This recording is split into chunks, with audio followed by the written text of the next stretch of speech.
আসসালামু আলাইকুম, welcome to আয়াত ব্লগ। সবাই কেমন আছেন? আলহামদুলিল্লাহ, আমিও ভালো আছি। প্রতিদিনকার মতো আজকেও চলে আসলাম কি রান্না করছি সেটা আপনাদের সঙ্গে শেয়ার করতে। সবাই আমার ভিডিও ভালো লাগলে লাইক, কমেন্ট অ্যান্ড শেয়ার করে দিবেন প্লিজ। এই দেখুন, আজকে রান্না করব মুরগির চামড়া দিয়ে আলু। চামড়াটা আমি রেখে দিয়েছিলাম আগে থেকেই, সেটাই এখন আমি ভাজা ভাজা করব। আগে আমি প্রেশার কুকারে রান্না করব, যেহেতু এটা হলো লেয়ার মুরগির চামড়া, অনেক শক্ত। এই জন্য আগে আমি তেজপাতা, গরম মশলা একটু ভাইজে নিলাম। এটা নিলে একটু স্বাদ বেশি হয় আমার মতে। তারপরে মশলা দিয়ে তার মধ্যে হলুদ, লবণ সব কিছু দিয়ে আমি চামড়াটা দিয়ে কষিয়ে নেব। কষানো হয়ে গেলে আমি আলু দিয়ে দিব। আলু দেওয়ার পরে আলু দিয়ে আরেকটু ভাজা ভাজা করে নেব।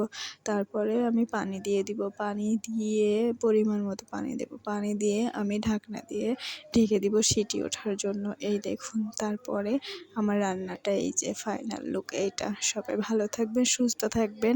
আল্লাহ হাফেজ।